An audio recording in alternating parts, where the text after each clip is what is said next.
So this is Spatial Locations Week. I'm sure you're all well aware of that because you probably read the Spatial Locations chapter and focused on that all week. Dropped all the rest of your classes and really honed in on anthropology, introduction, and spatial locations. It can actually get pretty fun, the subject matter, if you really make it fun. If you just read the text and it's dry and you leave it as such, it will be pretty boring.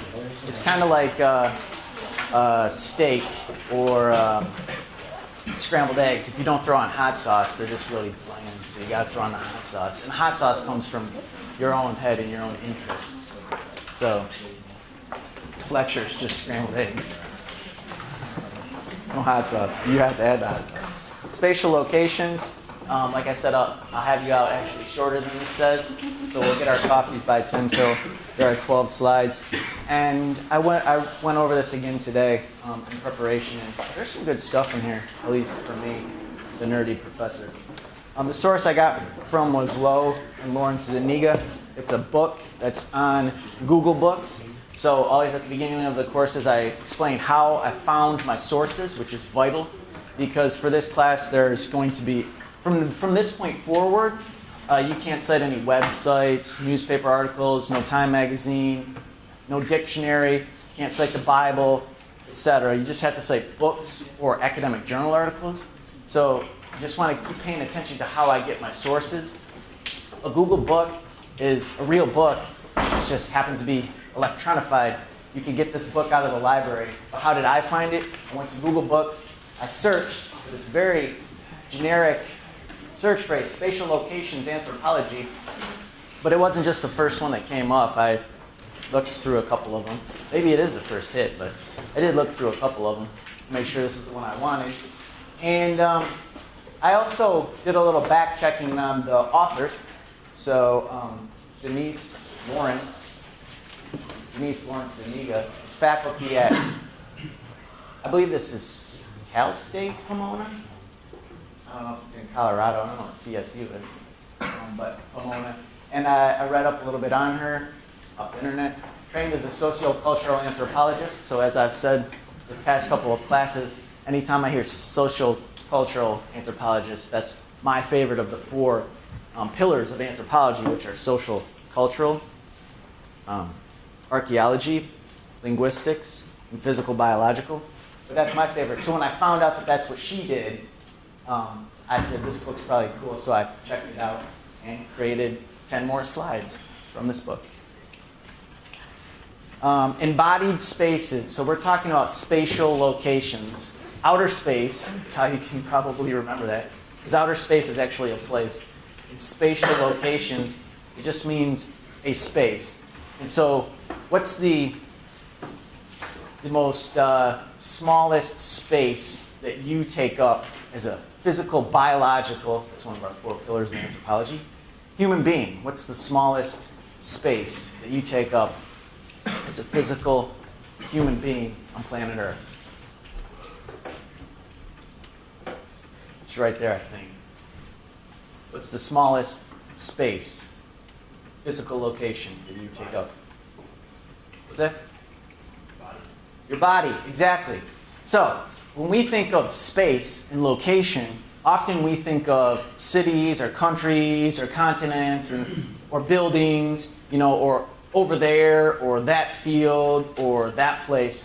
But in anthropology and in the social sciences and in philosophy, you could actually start to think of an individual taking up space because your physical presence on planet Earth takes up space. If you were studying population or migration, you want to think about how bodies actually take up space on Earth, and maybe the sparse population or a more dense population, thinking about how a person multiplied by 100,000 takes up a certain amount of space. So just start on that footing, which is the smallest amount of space that you can take up as a human is, well, a baby. And then the biggest would be a big person, basketball player, football player. But that's really the space. So again, starting with the first embodied space, literally your body, it's physical, it's biological, you live You experience things through your body, and the body is the center of your agency.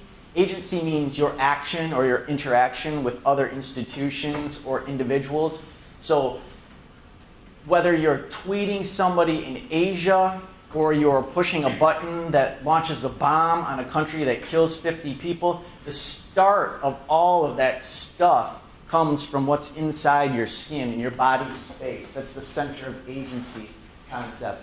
It's your location for speaking. So you could make propaganda. You could change the world for better or good. You could be a prophet. Everything that you say or write, your location of communication and speech, starts within your physical space, your physical body. So if we were to be talking about like abortion rights, then we would be talking really, really a lot about the woman's body, and is that her space, and is it what's inside her space, or can the government plant chips into our bodies because isn't this our private space? So these are the concepts that are coming through when we talk about the physical body as your individual embodied space. It's also your primary way of acting in the world. Again, whether you're orchestrating some mass war or movement or political manipulation, anything that you perform as an action, as praxis, comes from within your body. That's the smallest individual space that you take up, your physical body. Remember from week 1, I talked about this idea of the disparate notions. And that means things that are seemingly separate, but that can be drawn together. So when we think of a bomb going off right now in Libya or something like that, we have to understand that perhaps it was ordered from a person's body in another country. And so when we're thinking about how the world exists and interacts on a macro, grand scale, we can really think about how things really originate either within people's minds or within their arms and legs. Okay? So connecting these separate, distinct ideas and notions, all coming through the physical body. Gendered spaces. So one of the first ways that a body can now represent an individual and like the disparate notion and the distinction is through gender. So when you come out of your mother's womb or whatever, you're a person, you have space, and you take up space just like any other person's body, but then how are you different than the next person? And the first way that you're different within your physical skin is your DNA makeup and your chromosomes and your gender. Okay, so that's one of the first ways that we see humans as different. So 50 years after somebody's on this earth and they've traveled the world and they're defined by their education and their performance and their careers and their movement and their migration, that's what they're defined as in 50 years after they've been on earth. But as they really come out, the first thing you can say about a baby, that is one of the first things they say. So what gender is it? We even say that before it comes out of the womb. So that's one of the first ways that we get distinction as human beings. One of the first ways we're different and that our space is different than someone else's space.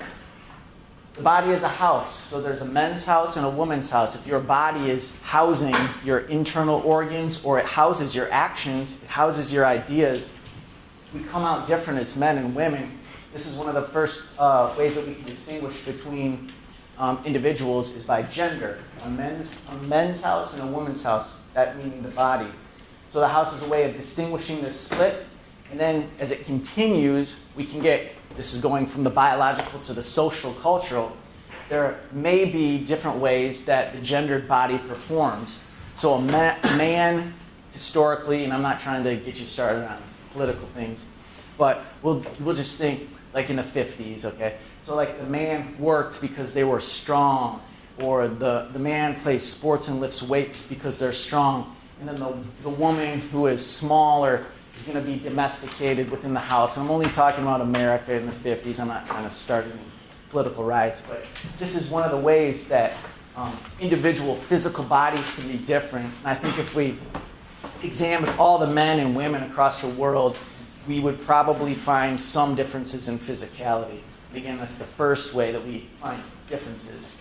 Structuralists argue that the opposition of sexually associated features expresses an unconscious dualistic mental structure. And dualism is this idea that there are two things, Unitarianism or Unitarian religions are kind of this conglomeration and we're all one religion. But a dualist is that there's two separate things. And so they can make that argument, structuralists can. Now Bourdieu, he's a great author and he writes about media. He also had a book called Distinction. He's kind of a sociologist, although he probably wears more hats than that.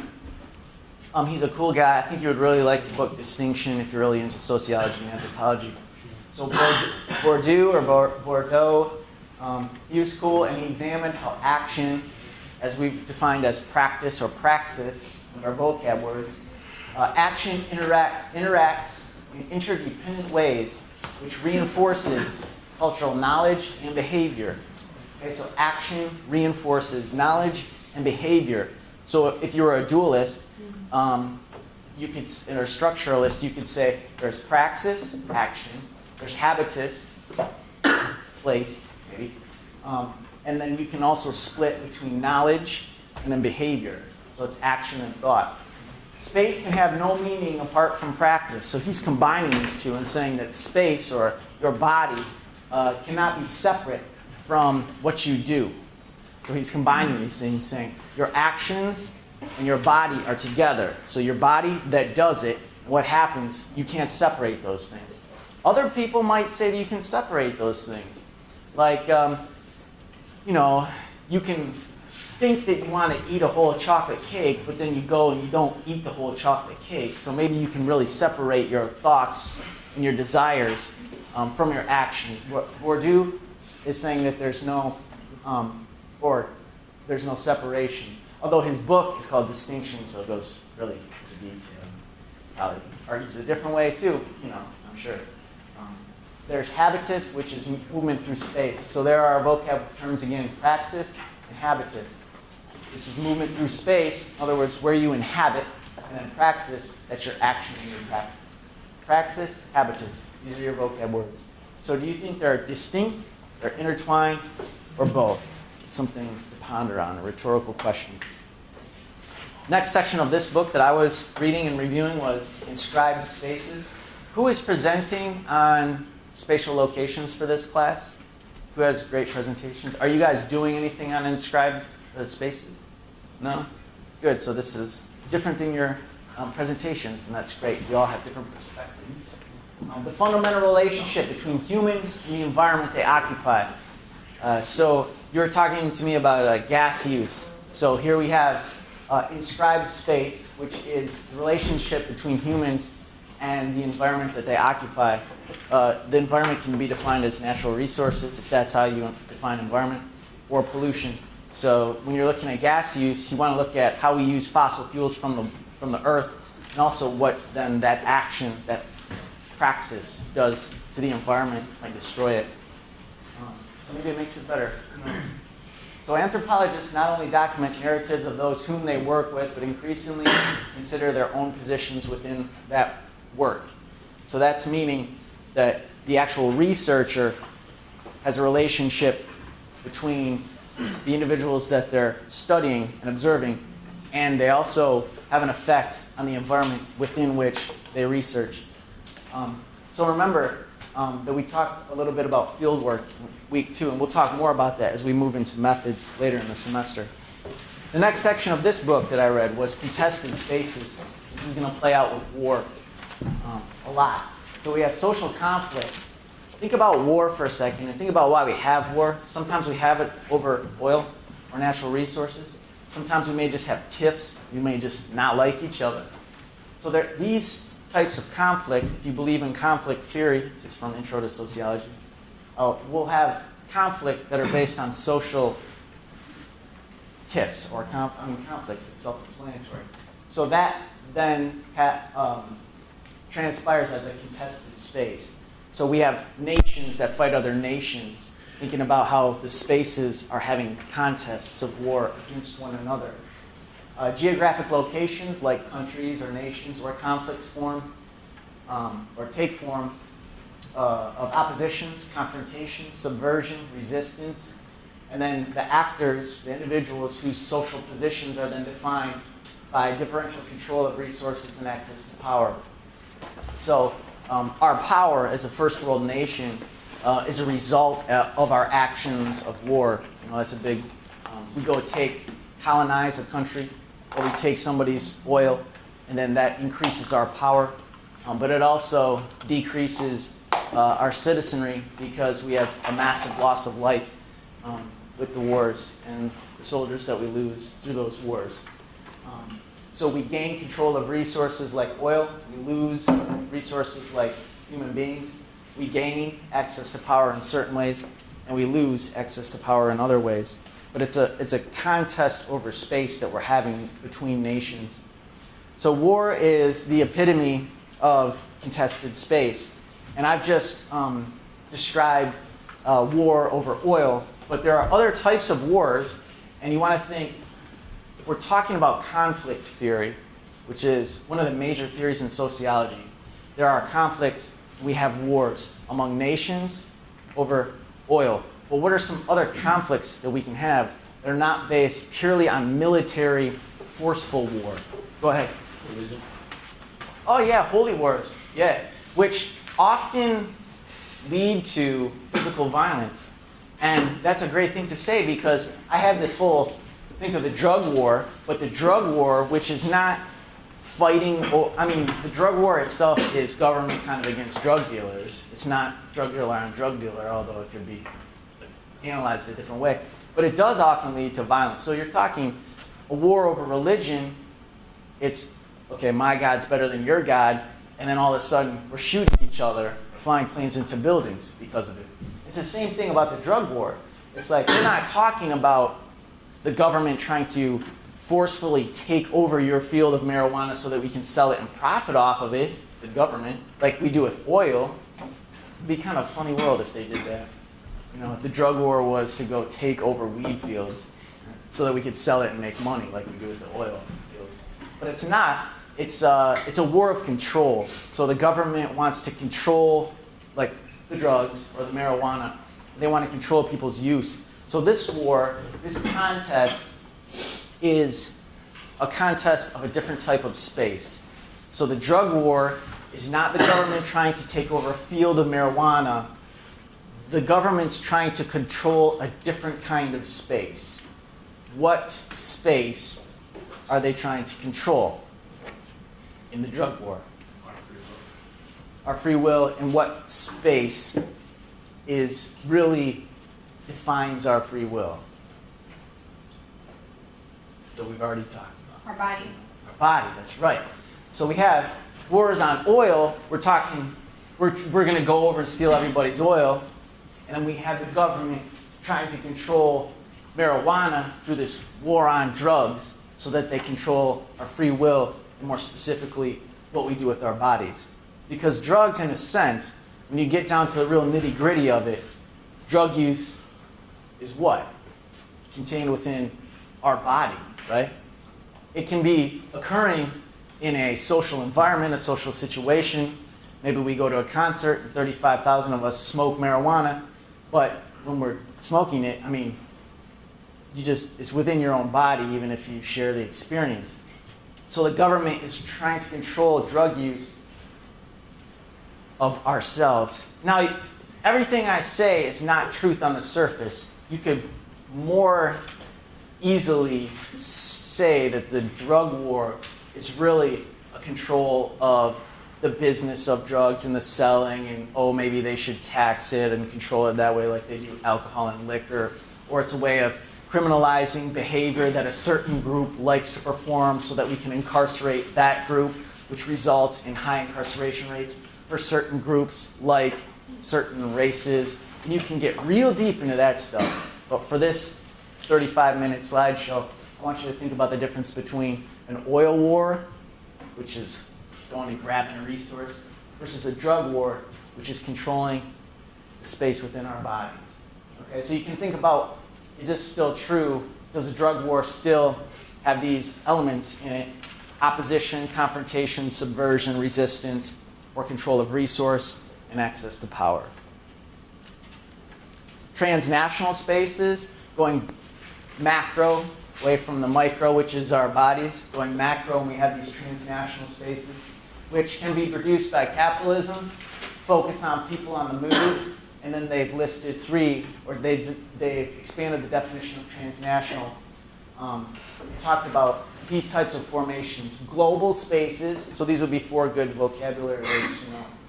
Global spaces are homogenized, deterritorialized spaces. Who can think of some global space? Something that kind of belongs to all of us and doesn't really have any boundaries. International waters. International waters. Mostly they're controlled by the nation. Sky. Yeah, I was thinking airspace, but then that's also controlled somewhat, so probably like outer space, outer space. Yeah. Certain mountains, a lot of times those are going to be controlled and territorialized by nations. So it's really hard to find global space. What about, Deserts. those are usually controlled too. What about like the atmosphere, like above like airspace? Yeah, at certain points up there. The sun, for example, would be global. But then those are all physical. What's harder to think about, if I don't think there are any philosophy majors, but what's harder to think about is a global space, a deterritorialized space, and think about it in the non-physical. So there are certain internet spaces, for example, that don't really serve as a physical location, but if you were to go to a internet website or web space that is a conglomeration of several different nations and it's deterritorialized and it's homogeneous, that space would be considered global. So in a weird way, the internet, although it doesn't take up physical space except for the servers that it's on, it is sort of this idea of global space. Transnational spaces are people moving across borders, creating new transnational spaces and territorial relationships. So if I'm thinking like if you have a business and you're a multinational corporation, you have offices in Tokyo, in New York, Chicago, no, that would be the same nation, and Canada. So you have these spaces where people are moving across borders, creating these transnational spaces and territorial relationships where the company is based in America, but they have an office in Tokyo, so that space within Tokyo is kind of a little segment of America where it exists there. Then they have translocal spaces, which are dissolving notions of state-based territoriality, sometimes helped along by new media and migration. And that would be kind of the combination of this whole idea of web space and transnational or multinational corporations have different locations where the multinational corporation now does business with another multinational corporation over web space, and then we're just kind of losing it all, and it's becoming these translocal spaces. So these are concepts that we can't really define here within a short, brief slideshow. But if you have any interest in any of these, in this international law or international business, international politics, it is kind of fun to go in depth and figure out the similarities and differences between these types of spaces, where we're going, where we've been, and like I said down here, how the movement is affecting our identities. If we're born into a multinational corporation and our dad is CEO of a big multinational corporation, we spend a third of our time here, a third of our time in Tokyo, a third of our time in Brazil. How does our identity really get shaped? Do we consider ourselves Americans? I mean, if you're spending 75% of your time in France conducting business, or you're born in America, it's a different world that we live in now than when we lived 50 years ago or 60 years ago, where when you were born, you're either born American or born Mexican or born Russian. Now, with the way business is global, we're sort of losing that idea of local and even national identity. Transnational spaces within anthropology describes the way immigrants live their lives across borders. but maintain their ties to home. So I study international basketball players. They go over to France. They even play careers for 10 years, but a lot of times they'll come back to Flint in the summers. They always call Flint home, even though they're spending 90% of their year over in Europe playing basketball. They still maintain those ties to home, even when their countries of origin are geographically different than the ones that they do business in. Spatial tactics is the use of space as a strategy or technique of power and social control. A lot of times that'll take place as a war. This is Foucault, and you can get some good YouTube clips of him. So if any of this is interesting to you, go home and Google Foucault. Just watch some YouTube clips. Real deep thinker. I mean, when I was in undergrad, like you, so I would come to these classes, and you know, it's hard. This stuff is stuff that you really don't think is applicable to your life, or you're not an anthropology major, so you know, you could care less. And I was the same way, actually, when I was in undergrad. So I would sit in the class, and I would be bored, and I would actually get not the best grades because it's hard to perform in a class that you're not interested in. But I would go to the library, and I would read Ginsberg, and I would get into guys like Foucault, and you know, just stuff that was off the path of the topic, the subject matter for my class. But this is how you grow your brains. So Foucault's one guy you could go home, watch some YouTube, have a glass of wine or two, and just start thinking, and you really grow as an individual. So Foucault's cool. That's the end of my slideshow. It was a quick one. It's extremely broad topic and concept, spatial locations. It's very abstract, but also literal, definite. So it's hard to really bridge that gap. But I want you to think about space. Remember the first slide? Thinking about space that you take up as a physical presence, an individual, a body, versus a huge nation, or even a globe as a space that we take up in the universe. And then you think about how those things all intertwine, how we can be powerful as an individual to influence huge spaces, and vice versa. This university is a space, it has influence on our behavior. We are a small part of that, but I have influence on a lot of your behavior, sort of what you do at night when you write essays. You have influence on my behavior, which then could influence another one of my class's behavior. So it's just this, you know, progression of action that only exists as a presentation of ourselves and our habitus. So think about praxis, habitus, spatial location from a macro and a micro level, how they all intertwine, how all those concepts are distinct and different from each other. Okay? Let's take a break, get some coffee, come back rejuvenated, and fire up your Twitter machines. All right? Scrambled eggs, if you don't throw on hot sauce, they're just really bland, so you gotta throw on the hot sauce. And the hot sauce comes from your own head and your own interests. So, this lecture is just scrambled eggs. No hot sauce. You have to add the hot sauce. Spatial locations. Like I said, I'll have you out actually shorter than this says. So we'll get our coffees by 10 till there are 12 slides. And I went over this again today in preparation. And there's some good stuff in here, at least for me, the nerdy professor. The source just happens to be electronified. You can get this book out of the library. How did I find it? I went to Google Books. I searched for this very generic search phrase, spatial locations anthropology. But it wasn't just the first one that came up. I looked through a couple of them. Maybe it is the first hit, but I did look through a couple of them to make sure this is the one I wanted. And I also did a little back checking on the authors. So Denise Lawrence Zuniga is faculty at. So this is Spatial Locations Week. I'm sure you're all well aware of that because you probably read the Spatial Locations chapter and focused on that all week. Dropped all the rest of your classes and really honed in on anthropology, introduction, and spatial locations. It can actually get pretty fun, the subject matter, if you really make it fun. If you just read the text and it's dry and you leave it as such, it will be pretty boring. It's kind of like steak, or I believe this is Cal State Pomona. I don't know if it's in Colorado. I don't know what CSU is, but Pomona. And I read up a little bit on her off the internet.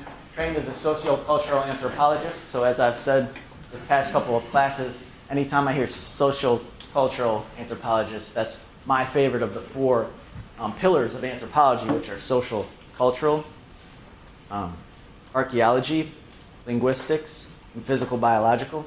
But that's my favorite. So when I found out, the first I got from was Lowe and Lawrence Zuniga. It's a book that's on Google Books. So always at the beginning of the courses, I explain how I found my sources, which is vital, because for this class, there's going to be, from this point forward, you can't cite any websites, newspaper articles, no Time magazine, no dictionary, can't cite the Bible, etc. You just have to cite books or academic journal articles. So you just want to keep paying attention to how I get my sources. A Google book is a real book.